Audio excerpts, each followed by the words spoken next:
Hello, Assalamualaikum. Selamat pagi semua. Anda sedang menonton Malaysia hari ini, edisi 30 November 2022. Bersama kami berdua, saya Sofia Nur Salihatun. Dan saya Fazli Fuad akan bersama dengan anda selama 1 jam. Okay, bersama dengan anda sampai pukul 9.30 nanti. Tadi Sofia kata 30 November. Bayangkan, nampak tak? Kita dah pun berada di hujung bulan November ini. Tinggal lagi sebulan saja untuk kita nak menghabiskan tahun 2022 ini. Kan? Pelbagai cerita yang kita dengar daripada awal tahun sampailah ke hujung tahun ni. Dan berita yang terakhir sekali yang mungkin kita harapkan berita yang menggembirakan lah. Tapi apa ceritanya tentang Malaysia ini, kita dah pun mendapat perkabaran berita, kita menerima PM yang baru, PM ke-10 kan. Itu pada bulan November. Bulan Disember nanti kita tahulah apa ceritanya. Tapi saya rasa bulan hujung bulan ni ataupun hujung tahun ni, kita nak cerita tentang keadaan cuaca sekarang ni. Betul. Pelbagai cabaran yang kita lalui sebenarnya kan. Tapi tahun 2022 untuk Alfred bagus Alhamdulillah lah. Sebenarnya nak cakap bagus tak bagus, kalau tak bagus pun kita kena baguskan jugalah kan. Kita dengan anda penonton-penonton Malaysia hari ini pun dalam keadaan yang baik sentiasa dan menerima perkabaran yang gembira sahajalah. Ya, kita kena sentiasa berfikiran positif. Tak apa pun, kita harapkan yang terbaik bagi warga yang berada di dua lokasi, iaitu di Putrajaya dan juga Dengkil. Kita meninjau apa yang berlaku semalam. Banjir kilat di Putrajaya semalam hampir 1 jam. Menyebabkan beberapa kawasan dinaiki air dan laluan di Putrajaya mengalami banjir kilat dikatakan di sini. Paling teruk terjejas adalah laluan terowong di Preston 5 dinaiki air hingga 0.5 meter akibat limpahan air hujan, Afad. Ya, mungkin kalau sebelum ini mungkin kita tidak dapat dengarkan berita Putrajaya ada berlaku banjir kan. Tapi disebabkan mungkin keadaan hujan yang sangat-sangat lebat, taburan hujan yang mungkin sangat-sangat tinggi menyebabkan limpahan berlaku di sekitar Putrajaya itu, dan keadaan di sana nasib baiklah sejam setengah sahaja. Jadi andai kata kalau ianya berlarutan berjam-jam lamanya, mungkin akan menenggelamkan beberapa kawasan di Putrajaya. Tetapi sebelah Putrajaya, kawasan Dengkil, difahamkan keadaan dekat sana berlaku juga banjir kilat dan mengakibatkan ada beberapa PPS, semua PPS dibuka di Sepang. Ya, dikatakan sini sebanyak 10 rumah penduduk di Kampung Ampang Tenang Dengkil dinaiki air, dan dikatakan di sini juga ada terdapatnya ban Sungai Langat yang pecah disebabkan hujan lebat dan tidak dapat menampung jumlah air yang banyak itu melimpah ke kawasan penduduk. Pastinya unit task force telah pun dikerah diletakkan di kawasan-kawasan ini untuk memastikan keselamatan semua. Dan kita harapkan di mana kawasan yang ada PPS itu, bagi masyarakat di sana, rakyat di sana, tolonglah kena pasti di mana lokasi-lokasi yang selamat supaya kalau naik air lagi kita tahu nak ke mana dan untuk menjaga keselamatan ahli keluarga kita. Betul. Kesiapsiagaan anggota-anggota penyelamat telah pun digerakkan di beberapa kawasan yang mungkin berisiko berlakunya banjir. Dan sekarang ini kita nak lihat keadaan cuaca sekarang ni lah. Bagaimana keadaan cuaca pada hari ini. Mungkin berlaku hujan lebat di tempat anda. Di KL pagi ini diramalkan mendung hujan dan akan berlaku cerahnya pada pukul 10 pagi. Okey, dan di tempat lain pun kita lihat cerah di Kota Kinabalu, Labuan, Kuching pun sama. Tetapi berlaku hujan di belah-belah utara, Sofia. Di Kanga hujan. Di Kanga hujan dan di Petaling Jaya juga hujan. Apa pun, di laman Map Malaysia ini akan dimuat naik setiap 10 minit lah perkembangan yang terkini. Jadi kalau anda ingin ke mana, nak memandu ke, nak menjelajah ke mana-mana, anda pastikan anda tahu apakah situasi cuaca di lokasi yang anda akan pergi selepas ini. Satu lagi nasihat yang mungkin kita boleh bagi tahu untuk anda penonton Malaysia hari ini. Kita ni pun hari-hari kita duk bercakap tentang MTL ni, monsun timur laut ni, keadaan cuaca yang tidak menentu sekarang ini.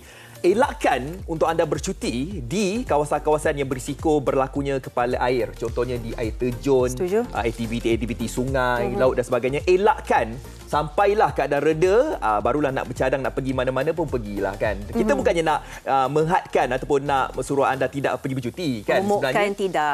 Banyak tempat, contohnya macam Sofia baru ni pergi Legoland kan. Jadi taman timah air boleh pergi, tapi kalau kawasan yang natural seperti air terjun tu elakkanlah buat sekarang ni. Kawasan pulau juga, yang bagi mereka yang duduk dekat dengan kawasan pulau itu, pesisiran pantai, anda pastikan berjaga-jaga ya. Jangan kita macam tak akan berlaku kat diri kita. Sebab kalau berlaku, kita akan tersentap dan tidak tahu apa yang nak dibuat. Betul. Pastinya kita akan memberikan banyak perkongsian hari ini. Antara yang kita keraikanlah seorang adik kecil ini, yang saya kira seorang hero lah. Hero. Dia baru berusia 8 tahun, tahun 2 saja telah pun menerima pingat Hang Tuah. Pingat Hang Tuah ni diberikan kepada kanak-kanak yang berjaya lah untuk menyelamatkan nyawa manusia, berani, harta benda kan. Seawal usia macam tu, bagaimanakah momen kita waktu ketika itu? Mungkin kita ada satu perasaan yang gentar, takut, tetapi adik Danish kita ini berusia 8 tahun menyelamatkan dua adiknya apabila kebakaran berlaku di rumah. Dengan ceritanya adik Danish ni 8 tahun kan, dia kendong kedua-dua adiknya yang berusia 6 dan juga 4 tahun. Bayangkan keberanian seorang anak kecil ini berusia 8 tahun menyelamatkan dua adik kecilnya. Kita saksikan bingkisan ini untuk mengenali beliau. Okey, jom. Tragedi hitam yang menimpa keluarga ini membuatkan mereka hilang tempat berteduh. Rumah yang didiami hangus terbakar dalam kejadian yang hampir merenggut nyawa pada bulan Jun lalu. Namun ada kekuatan di sebalik insiden kebakaran ini. Anak sulung kepada Nur Hidayah Syamsuddin 31 tahun menjadi inspirasi buat rakan-rakan sebaya anak kecilnya ini, Muhammad Danish Raikal Muhammad Firdaus 8 tahun. Danish menyelamatkan dua adiknya, Muhammad Darish Rizki berusia 6 tahun dan Nordia Delisha berusia 4 tahun yang terperangkap dalam kebakaran tersebut. Dengan ini, majlis dengan sukacitanya menjemput Yang Amat Berbahagia Datuk Seri untuk menyampaikan anugerah pingat Hang Tuah tahun 2022 kepada adik Muhammad Danish Raikal. Majlis dengan segala hormatnya dipersilakan. Keberanian Muhammad Danish membuatkan dia dianugerahkan pingat Hang Tuah bersempena sambutan Hari Kanak-Kanak Peringkat Kebangsaan 2022 Anjuran Jabatan Kebajikan Masyarakat JKM. Lebih membanggakan, anugerah istimewa itu disampaikan sendiri oleh isteri Perdana Menteri Datuk Seri Dr. Wan Azizah Wan Ismail. Semoga semangat keberanian yang ada di dalam dirinya terus membara dan dapat membantu mereka yang memerlukan.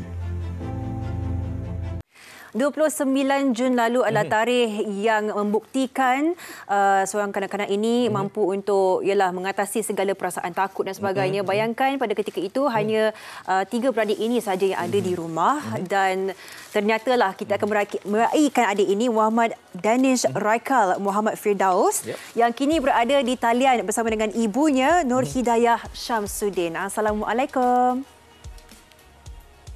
Mana kedua-duanya? Hai. Assalamualaikum.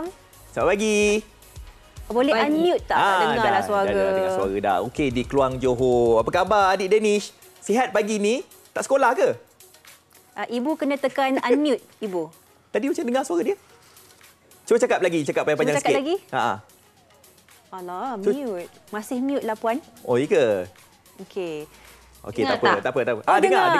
Okey. Oh, dengar. Puan dengar suara kami, Dengar. Okey, alhamdulillah. Baik. Puan, mungkin mulakan ceritalah sedikit macam mana baru saja menerima peringat Hang Tuah ini, perasaan sebagai seorang ibu kepada adik kita yang cukup berani, Danish Raikal. Silakan ibu. Tuang kita sambung ke ni, kalau sambung-sambung tu bukan scam. Itu bukan suara dia bukan kita dubbing suara. Okey, tak apa, kita mengalami sedikit gangguan teknikal kat situ.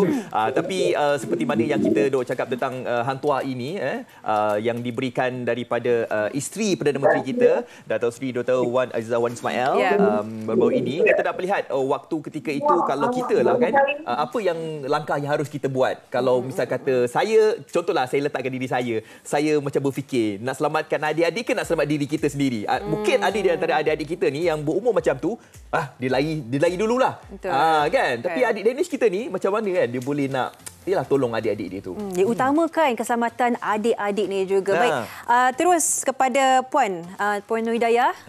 Macam mana perasaannya bila melihat anak Puan sendiri naik ke pentas menerima peringat Hang Tuah ni? Perasaan sebagai seorang ibu tu bagaimana?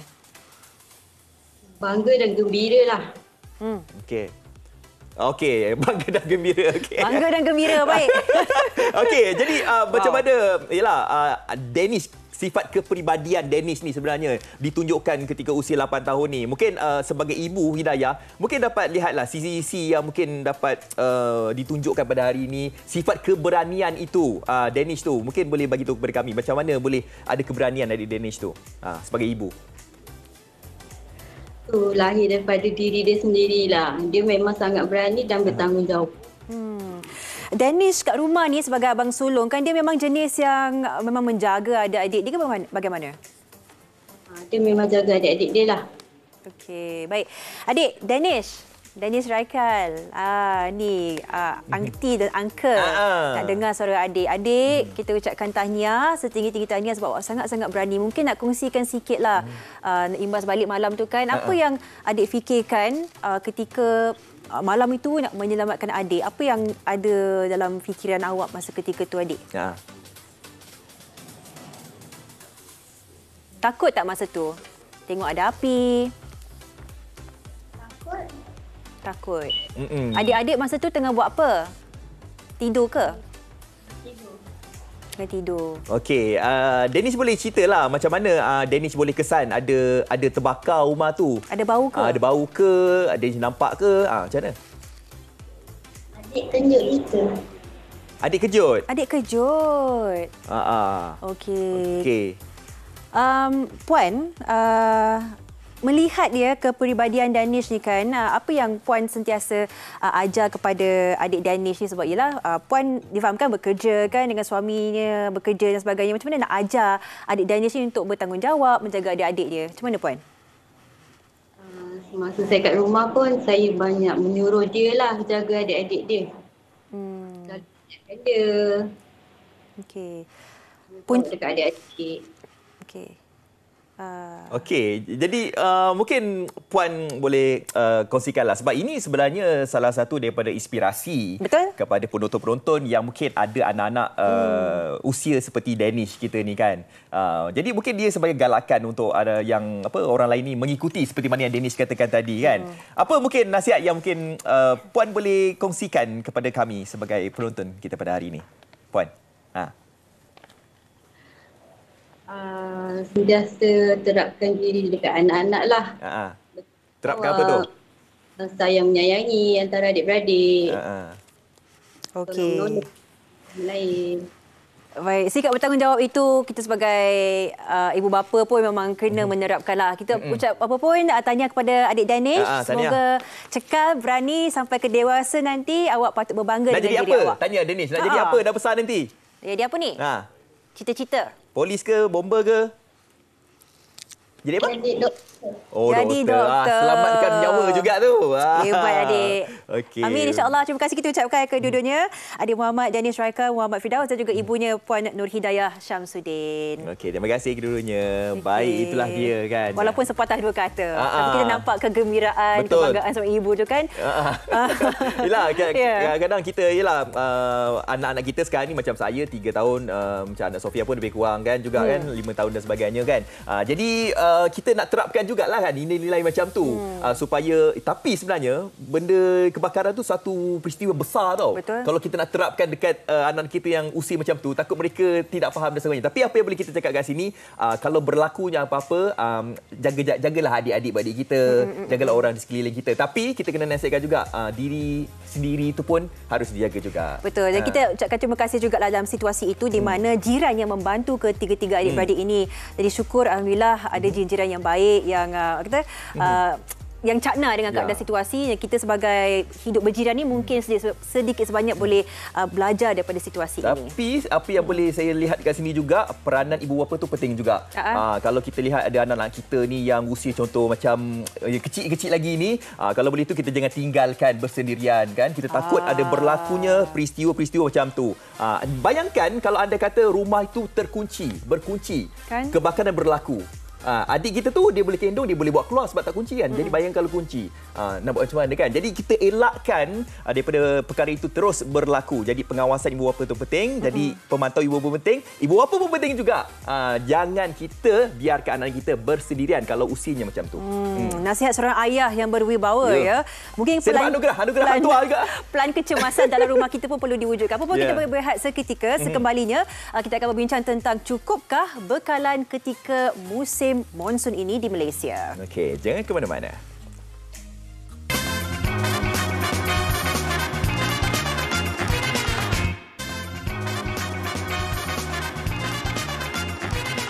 Okey, Malaysia hari ini kini kembali bersama dengan saya dan juga Sofia. Jadi kita nak bercakap tentang kita dah tahu sekarang ni monsun timur laut telah pun bersama dengan kita hujung-hujung tahun ni. Bukan nak cakap apalah sebab memang betul. Dulunya kita duk cakap tentang MTL ni di bahagian sekitar pantai timur sahaja, tapi sekarang ni kita harus bercakap tentang satu Malaysia akan berlakunya perkara ini. Tapi apa yang merisaukan kita, anda kata kalau MTL ini berlaku kan, jadi bagaimana dengan stok-stok makanan-makanan asas seperti mana yang kita tahu kita pentingkan, kita perlukan, contohnya seperti baharuji, beras, protein, telur, ikan dan sebagainya. Cakap tentang ikan ni, kejap lagi kita bersama dengan salah seorang daripada Persatuan Nelayan. Ujung-ujung tahun ni, nelayan kan tak pergi laut, macam mana stok ikan. Tapi sekarang ni kita tak nak bercakap tentang ikan dulu. Kita nak bercakap tentang cukupkah bekalan kita ketika monsun ini terlebih dahulu. Ya, dan kita akan terus meletakkan fokus perbincangan ini daripada sudut pandang KPDN HEP sendiri. Kita terus bersama dengan Tuan Azman Adam, Ketua Pengarah Penguatkuasa KPDN HEP. Terima kasih sudi meluangkan masa Tuan. InsyaAllah. Mungkin boleh kongsikanlah. Saya soalan pertama ni saya bagi kat Afad. Sebab Afad dah tanya soalan ni dari tadi lagi. Dia membara nak bertanya. Bukan apa. Saya ni macam mewakili semualah kan. Orang duk bercakap, okey, ketika sebelum PRU, telur tak ada. Dah lepas PRU ni, tiba-tiba macam telur ni dah banyak kan. Jadi nak tahulah, ini bagi menjawab bagi pihak KPDHP, dakwaan yang mengatakan ada berlakunya isu sorokkan telur dan juga bila dah keluar ni harga telur pun makin naik juga. Jadi untuk menjawab soalan ni bagaimana Tuan? Okey, terima kasih. Assalamualaikum sekali lagi kepada TV3 dan terima kasih kerana bagi peluang. Ini satu peluang keemasan lah sebab saya hari-hari pun reporter tanya telefon berkaitan dengan telur ni. Okey, jadi situasi telur ni sebenarnya kita mula kuatkuasakan telur ni melalui undang-undang mulai 5 hari bulan 2 kita dah kuatkuasakan harga telur ni dan juga ayam di seluruh negara dengan melibatkan subsidi daripada kerajaan. Jadi untuk telur sekarang ni apa yang kita kawal adalah 3 grade saja, iaitu grade A, B dan C. Grade A harganya 45 sen sebiji. Grade B adalah 43 sen dan grade C 41 sen. Jadi sekarang ni telur-telur di pasaran ni dia sebenarnya terbagi kepada 3 lah secara teknikal di segi undang-undang. Satu telur yang kita kawal harga, yang saya cakap tadi grade A, B dan C. Ini telur biasa yang dikawal harga. Ada lagi satu grade telur, iaitu telur yang diperkayakan. Contohnya telur selenium, omega, organik. Walaupun saiznya A, B ataupun C, itu tidak dikawal harganya. Dan juga kita ada lagi satu grade telur secara teknikal di segi undang-undang, iaitu telur grade biasa, tapi bukan grade kawalan. Contohnya grade AA, D, E, F dan lain-lain. Jadi yang kita kawal cuma 3 harga itu sahaja, 3 jenis itu sahaja.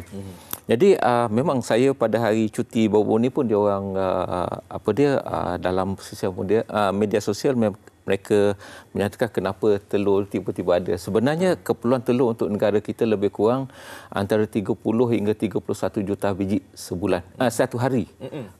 Consumption oleh rakyat Malaysia itu tinggi. Jadi apa yang kita buat melalui pemantauan kita dapati bekalan telur ni, bekalan telur secara umumnya di bawah MAFI lah, Kementerian Pertanian dan Industri Asas Tani, itu dia orang jaga di peringkat production. Tapi di peringkat runcit, kita tengok bahawa setengah kawasan memang ada sedikit penambahbaikan lah di segi bekalan, dan kebanyakannya lagi masih lagi berada di tempat yang masih lagi pada tahap yang sama. Jadi untuk itu kita merumuskan bahawa telur tu memang ada, tetapi kalau nak kata pulih sepenuhnya pada saya memang taklah. Tapi benda ni seharusnya pengguna pun dia tak perlu panik sebab telur tu memang ada. Telur tu memang ada. Cuma sekarang ni jika tidak ada grade A, B, C yang kita kawal, kita ada lagi grade-grade lain yang boleh menampung. Cuma isunya adalah isu harga sajalah. Apabila yang kita kawal harganya dengan subsidi oleh kerajaan, maka harganya relatively lebih rendah. Tetapi sekiranya telur-telur tersebut telah habis di pasaran, maka telur bekalan akan ditampung oleh grade-grade yang lain yang mana harganya lebih tinggi. Oleh sebab itulah kadang-kadang bila saya tengok media sosial baru ni, dia mengatakan harga mahal, harga tinggi dan sebagainya. Jadi untuk itu kita sarankan supaya lapor terus kepada pihak kami KPDHP supaya kami dapat pergi siasat. Kalau betul telur-telur yang dikawal itu dijual dengan harga yang lebih mahal, maka kita akan ambil tindakan serta-merta. Tapi sekiranya kita dapati telur yang dijual dengan harga yang tinggi tersebut bukanlah daripada grade kawalan. Kita juga akan melihat daripada aspek yang lain, terutama di aspek pencatutan. Sama ada mereka menggunakan harga tinggi yang tidak menasabah dan sebagainya. Jadi untuk itu saya nak ambil peluang awal ini supaya pengguna ini lapor terus kepada pihak KP dan GP supaya dapat kita ambil tindakan serta-merta, insyaAllah. KP dan GP pun ada portal yang membolehkan kita sebagai pengguna untuk terus melaporkannya kalau anda melihat ada aplikasinya sendiri dan sebagainya. Yes, Sophia, betul tu. Cumanya ialah saya tengok kebelakangan ni pengguna-pengguna kita, netizen lah terutamanya, mereka lebih suka blastkan benda tu dalam media sosial masing-masing. Jadi bukan saya kata tak boleh, tapi kadang-kadang apabila benda tu dah spread, benda tu dah tersebar, bila pegawai pergi benda tu bukti dah habis. Jadi itu merugikan perlu kita nak buat siasatan.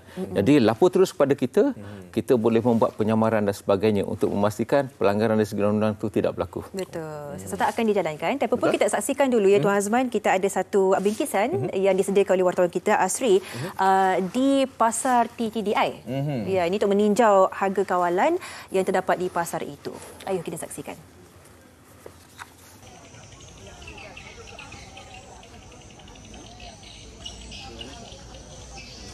Menjelang hujung tahun, Malaysia antara negara yang tidak terkecuali menghadapi musim tengkujuh. Jabatan Meteorologi Malaysia memaklumkan jangkaan monsun timur laut atau musim tengkujuh ini tiba pada 7 November dan dijangka akan berpanjangan sehingga Mac 2023. Pastinya faktor cuaca sebegini memberi kesan terhadap aktiviti seharian, apatah lagi bagi nelayan yang akan ke laut untuk memungut hasil tangkapan. Sehubungan itu, keadaan ini juga mempengaruhi orang ramai bagi mendapatkan bekalan makanan.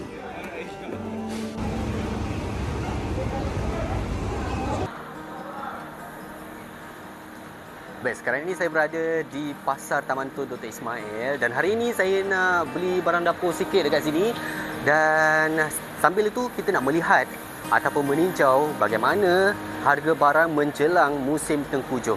Jom.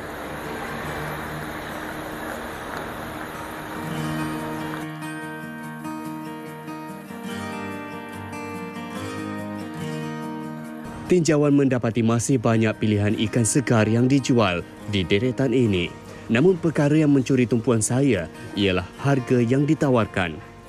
Daripada Lembaga Kemajuan Ikan Malaysia LKIM, laporan minggu ketiga November 2022, harga borong dan runcit ikan negara mendapati sebanyak 20 jenis ikan terpilih yang diletakkan dalam senarai kawalan harga ikan.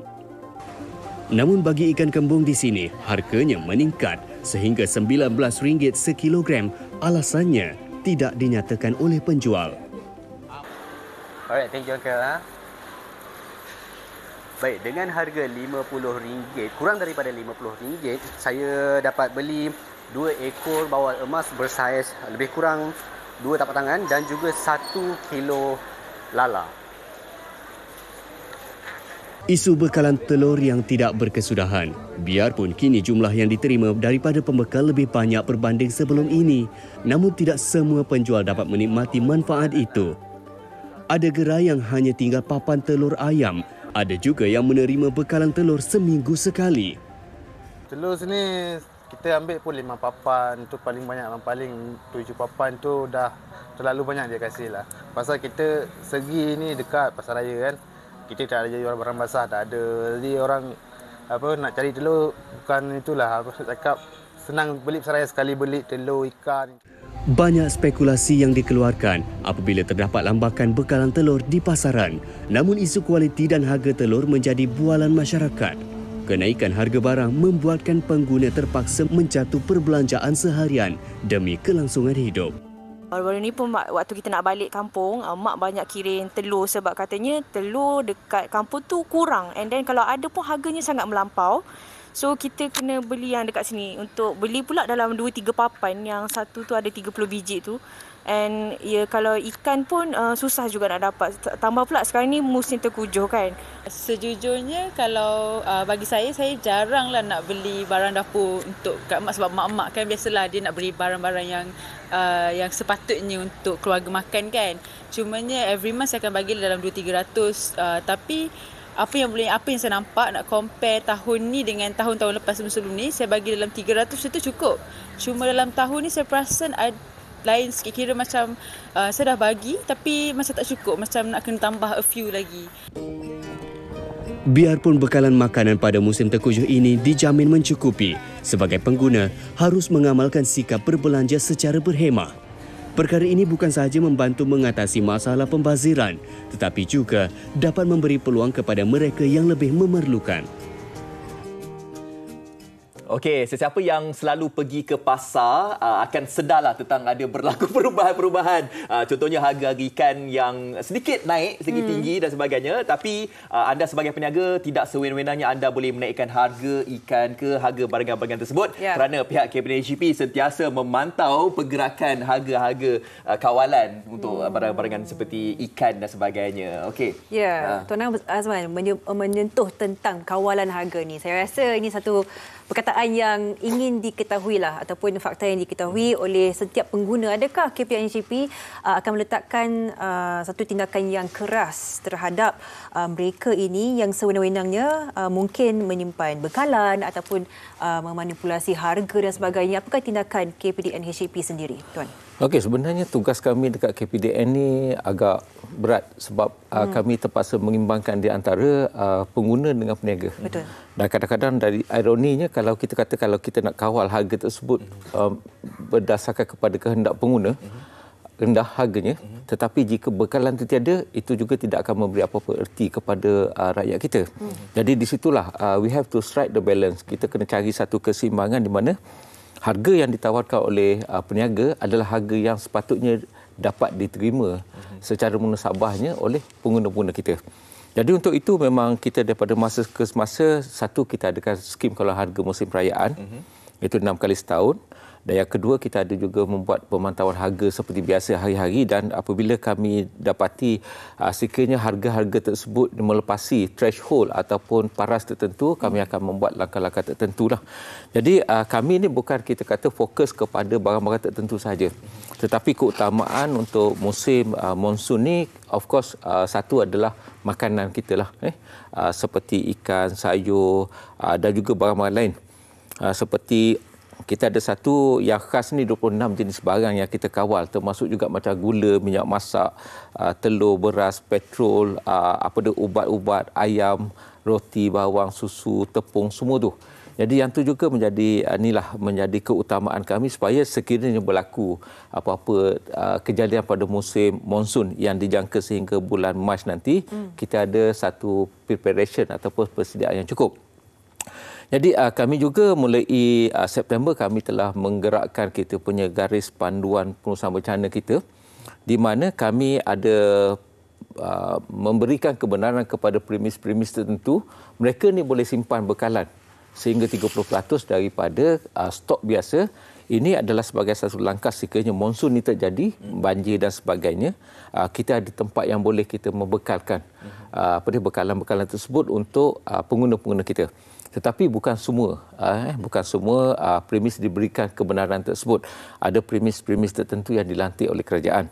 Dan kita memang akan mengambil tindakan tegas kepada mana-mana pihak yang cuba mengambil kesempatan. Kononnya apabila musim monsun ini, inilah masa mereka untuk menyorok barang dan juga bagi tujuan untuk manipulasi harga. Menjual dengan harga yang tinggi, itu kita akan ambil tindakan. Jadi oleh sebab itulah perkara-perkara seperti maklumat daripada pengguna ini sangat penting. Dan saya nak tegaskan di sini bahawa kita pada tahun ini memang kita banyak terima aduan berkaitan dengan sorok. Pada tahun ini aduan yang kita terima berkaitan dengan penyorokan barang ni kita ada 65 aduan, di mana yang paling banyak kita terima adalah berkaitan dengan kegiatan penyorokan minyak masak. Yang ayam kita ada 2, telur ayam kita ada 10, dan lain-lain kita ada 465 aduan yang kita terima. Dan aduan yang kita terima terakhir berkaitan dengan penyorokan ni adalah pada minggu lepas 21 bulan 11. Jadi apabila kita terima saja aduan-aduan berkaitan dengan penyorokan dan sebagainya, jadi kami akan gerakkan. Jadi kita ada pasukan risik kita, dan kita ada juga membuat pemeriksaan secara penyamaran. Jadi oleh sebab itulah kita kata maklumat itu sangat penting daripada pengguna, dan pengguna-pengguna juga perlu menyalurkan maklumat yang tepat supaya kita boleh ambil tindakan yang cepat, dan peniaga awas, mereka juga sebenarnya diperhatikan. Awas ya, awas. Anda diperhatikan. Yes, lebih lagi kepada peniaga lah kan yang sorok kan, tak nak jual dan sebagainya. Sebab ada berlaku tahu, ada pembeli yang membeli telur tak sampai berapa minggu, tak tahu bukan minggu berapa hari, telur tu dah jadi busuk tak mungkin lah kan. Dia beli satu tray tu tiba-tiba busuk dan sebagainya. Mungkin tak beretika kan? Tak beretika kan. Jadi peniaga janganlah bersifat macam tu kan. Okey, kita nak tanyalah tentang kesiapsiagaan pihak KPDN HCP kan dalam nak memastikan keperluan harian kita ni sentiasa bercukupi. Bagaimana peranan KPDN HCP? Okey, kita yang pertama saya rasa minggu lepas pun kita dah adakan sesi engagement. Semalam pun kita ada. Semalam kita dengan industri yang membekalkan minyak masak. Hari ini kita dengan industri yang membekalkan telur dan juga ayam. Minggu lepas ikan, sayur dan sebagainya. Jadi industri ataupun sesi-sesi libat urus ini ataupun yang kita panggil engagement ni adalah untuk kita mendapatkan maklumat-maklumat yang tepat dan juga sahih tentang apa sebenarnya yang berlaku sekarang daripada sudut pandang mereka. Jadi daripada apa yang kita dapati daripada kesemua pihak yang terlibat dengan kita ni, termasuk juga agensi-agensi kerajaan, mereka memberi jaminan bahawa benda tu cukup, bekalan tu insya-Allah cukup, tetapi tidaklah seperti banyak ataupun kuantitinya melimpah seperti sedia, seperti biasa. Benda tu ada, cukup insya-Allah, tapi tidak banyak seperti sekarang lah.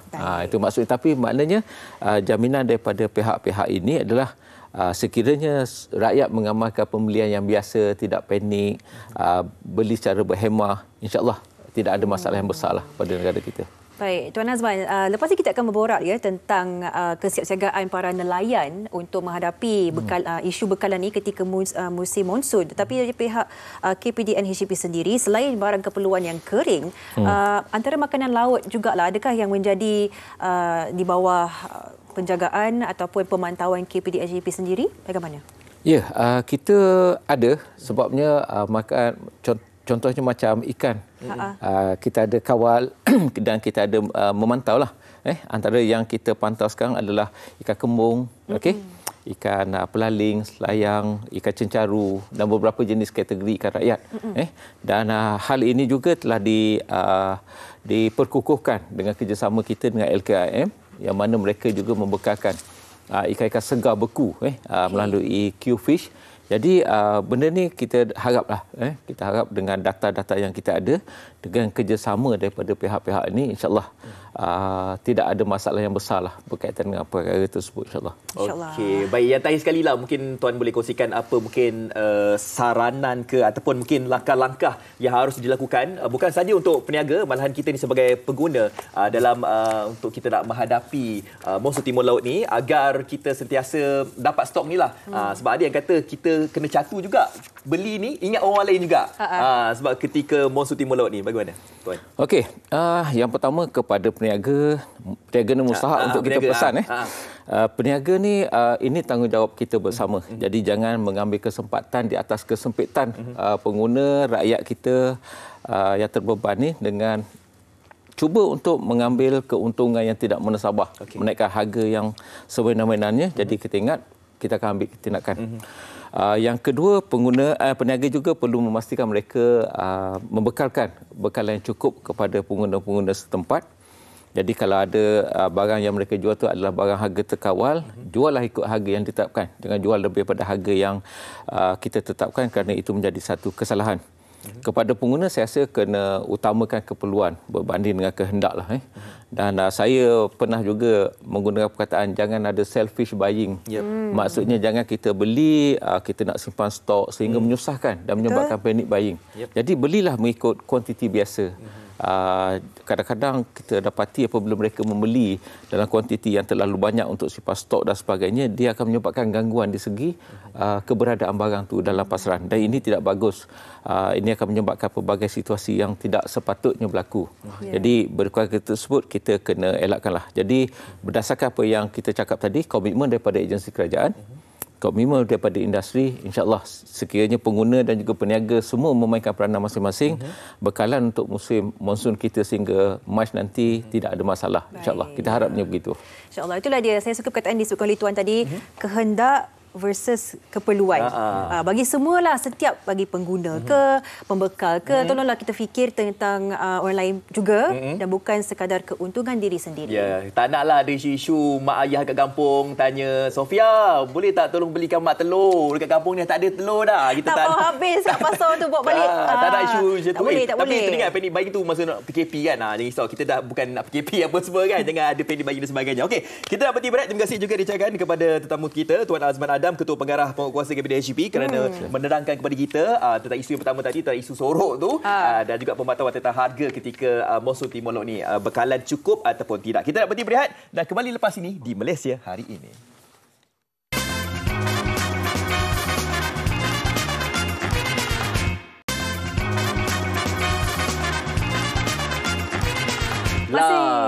Baru tengok Malaysia Hari Ini, lambat dia dah nak habis dah. Tapi apapun masih lagi ada Malaysia Hari Ini, kan Sofia? Apapun kita akan berbincang tentang, ya tadi kita cakap tentang bekalan telur dan sebagainya. Kita nak meninjau kat kawasan laut ni. Kat tempat-tempat yang ada nelayan yang sekarang susah nak cari makan, tak boleh turun ke laut disebabkan oleh monsun timur laut atau musim tengkujuh. Apakah langkah-langkah yang boleh dilakukan untuk memastikan bekalan ikan untuk selalu atau Malaysia ni mencukupi, Afad? Itulah, kadang-kadang saya pun duk terfikir juga kan, bagaimana kita nak mengekalkan konsistensi ikan-ikan tu kan. Tapi ada juga beberapa orang nelayan yang saya tahu mereka ni ada membuat sistem ternak ikan dalam sangkar. Jadi mungkinlah ada di antara kita yang kalau tak dapat ikan di laut tu, mungkin mereka boleh beli ikan dalam sangkar. Tapi macam peribadi saya sendiri, saya tak gemar lah kan. Tapi kalau tak ada pilihan, terpaksa kan, nak dapat ikan tu, terpaksalah kita beli ikan dalam sangkar. Sebab apa? Sebab dia punya rasa ya Sofia, sebab lain sikit tau. Lain sikit, ikan di laut dan juga ikan ternak dalam sangkar ni. Bukan psikologi benda tu. Ya kot. Tapi sangkar tu okey lagi. Jangan ternak ikan dalam kolam. Okey. Sebab dalam sangkar tu dia masih lagi berada dalam udara, dalam air yang sama kan. Saya rasa berbalik kepada kehendak versus keperluan lah. Ya, apa yang ada ya. Saya rasa kita boleh terus menghubungi Encik Sulong Ismail, iaitu pengerusi Lembaga Pengarah Persatuan Nelayan Kawasan Marang Terengganu, untuk melihat apakah langkah-langkah yang dilakukan pada ketika ini untuk memastikan ialah bekalan itu ada. Assalamualaikum, Cik Sulong.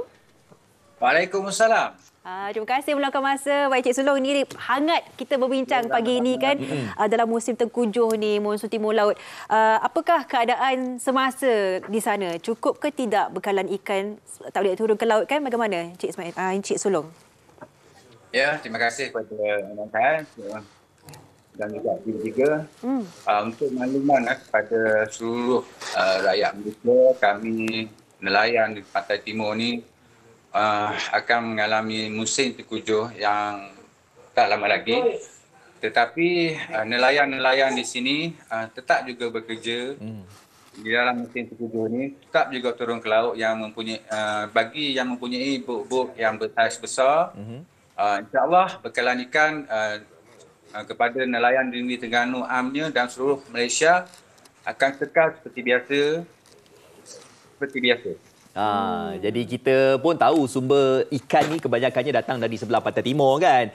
Jadi seperti mana yang Cik Sulong katakan tadi, kita sebagai pengguna yang suka makan ikan ni tak perlu untuk kita rasa gusar, risau. Tapi kan saya nak tanyalah, sebagai pekerjaan nelayan ini, kalau gila kita sebagai pengguna kita tak tahu, mungkin kita nak tanya kepada Cik Sulong lah kan. Kebiasaannya kalau musim tengkujuh ni, nelayan ni tak boleh ke laut ni berapa lama tempoh masa? Macam tadi kalau bot-bot yang besar boleh, tapi untuk bot yang kecil ni, untuk mereka tidak boleh ke laut ni, berapa lama yang mereka harus hold untuk pergi ke laut ni, Cik Sulong? Biasanya bagi bot-bot kecil dia dah masa 2 bulan dia tak turun ke laut. Kerja rutinnya hanyalah berjahit ukat ataupun kerja-kerja kontrak. Kerja-kerja kontrak seperti contoh membuat rumah di darat, yang macam tu je lah. Tapi untuk bekalan ikan tahu saya Marang dan juga daerah Marang dan juga Kuala Terengganu, kita mempunyai bot yang boleh beroperasi di musim tengkujuh sebanyak 20 buah bot. Okey. Itu untuk daerah Marang dan Kuala Terengganu saja. Tidak termasuk Kemaman dan juga Besut dan juga Dungun. Jadi insya-Allah 20 buah bot ni insya-Allah akan dapat menghasilkan sekurang-kurangnya 20 ton metrik ikan untuk bekalan setiap hari kepada pengguna-pengguna. Inilah dia komitmennya dan juga risiko yang besar juga dihadapi oleh para penelayan di sana menggunakan 20 bot yang khususnya ada untuk musim tengkujuh ini. Baik, Encik Sulong, daripada visual atau gambar-gambar video yang dihantar oleh Encik Sulong sendiri, ini adalah antara tangkapan ikan semalam, pagi, petang, malam dan pagi ini ya. Dan setakat ini bekalan masih banyak lagi, tapi adakah terdapatnya perancangan untuk membuat lebih banyak lagi ikan sejuk beku ke untuk disalurkan kepada seluruh Malaysia ke bagaimana, Cik Sulong? Ikan ni tidak kita boleh skor tiap-tiap hari, tapi insya-Allah benda ni akan cukup. Sebabnya kita di Persatuan Nelayan Negeri dan juga Persatuan Nelayan Kawasan Besu, dia ada ikan sejuk beku untuk membekal kepada pengguna apabila ikan-ikan segar ni terputus bekalan. Tapi saya rasa benda ni tidak akan terputuslah bekalan ikan untuk ikan segar. Itu antara inisiatif lah yang dibuat oleh Persatuan Nelayan dekat sana. Kita buat ikan sejuk buku dan sebagainya. Bagaimana pula dalam pada kita nak memberikan stok kepada peminat penggemar ikan ni, mereka ni yang mana nelayan ni ada melakukan sistem ternakan dalam sangkar ni pula. Cik Sulong, bagaimana tentang perkara itu? Ikan ternakan dalam sangkar ni dia lebih kepada ikan air payau seperti contohnya ikan biakap, ikan jenahak, ikan-ikan yang macam tu. Dan juga ikan air tawar contoh seperti ikan tilapia. Dan juga dia mampu memberikan sumber protein kepada seluruh rakyat Malaysia yang berminat untuk memakan ikan-ikan tersebut. Baik. Itu antara alternatif yang bagus juga kan untuk memastikan keperluan itu. Cik Sulong, bagaimana Cik Sulong sebagai pengerusi lembaga pengarah persatuan ni kan memastikan kesiapsiagaan para nelayan supaya setiap satunya bersedia menghadapi perubahan cuaca dan tidak patah semangatlah untuk meneruskan perjuangan mereka di laut ini yang terpaksa berhenti seketika. Bagaimana nak menaikkan semangat mereka ni? Tak adalah, kita hanya biasa. Kebanyakannya nelayan ni biasalah hati kental. Semangat ni mesti kuat. Semangat tu kuat dia. Berbincang masa tidak turun ke laut tu, kita berbincang ramai-ramai, memberi motivasi dan juga semangat sebagai untuk mengharungi laut di musim tengkujuh ni. Contoh saya sendiri pun turun ke laut juga. Hari ni tak turun Hari ni tak turun. Hujan ke kat sana? Alhamdulillah hari ni cuaca terang. Sebab ada 2-3 hari lagi angin ada kuatlah sikit. Okey, macam contoh Persatuan Nelayan, adakah macam kita di Malaysia hari ni, kita sentiasa nasihatkan kepada penonton supaya lihat keadaan cuaca dekat map Malaysia. Jadi pihak nelayan pula ada tak macam tengok keadaan cuaca untuk nak pergi ke laut ataupun memang betul. Kami di Persatuan Nelayan akan berhubung kepada nelayan dan beri nasihat dan juga maklumat mengenai keadaan cuaca semasa dan juga yang akan datanglah. Jadi semua nelayan ni saya memang selalu nasihatkan dia orang pergi musim tengkujuh ni pergi bergerak turun ke laut tu secara berkumpulan. Untuk mengelakkan sesuatu bencana tu, apabila sesuatu bencana berlaku, kita mudah untuk mengambil tindakan.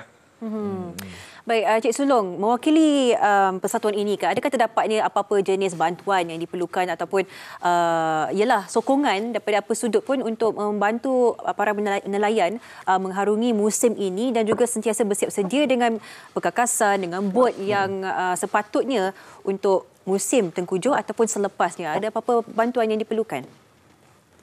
Kalau nak cakap bantuan tu memang banyaklah, tapi kita mengharapkan kerajaan memberi fokus kepada industri ini sebabnya industri perikanan ini bukan sumber protein kepada seluruh rakyat Malaysia. Bantuan tu saya harapkan kementerian meneliti secara terperinci kepada nelayan-nelayan yang memerlukan bantuannya. Baik. Okey, baik. Dengan itu saya nak ucapkan terima kasih kepada Cik Sulong Ismail di atas masa yang diberikan bagi memberikan pencerahan kepada kita. Baik, terima kasih. Assalamualaikum. Waalaikumsalam. Okey, sebenarnya Sofia, saya sempat jugalah pergi menebur ramah beberapa nelayan ni kan. Ketika musim monsun timur laut ni, ada yang sampai demam tau. Bukan demam apa, sebab kebiasaan mereka ni turun laut kan, tapi kalau tak boleh turun ke laut tu, mereka macam tak komplit. Macam tak lengkap. Itu juga ada di antara nelayan yang memberanikan diri nak juga turun ke laut. Jadi kita nak nasihatkanlah agar kita tidak mengambil langkah seperti itu. Jadi macam Cik Sulong katakan tadi, di sana ada 20 buah bot besar yang boleh untuk menampung. Anda kata kalau misalkan ada berlaku cuaca yang tidak menentu dekat sana. Anda dengar sendiri, jadi anda fikirlah kalau anda ingin menyimpan segala stok di rumah tu, mungkin anda akan menyusahkan para pengguna yang lain, di mana akan menyusahkan juga para nelayan ini. Kita fikirkan bersama. Kita akan berehat seketika. Sekembalinya banyak pengisian hanya di Malaysia hari ini.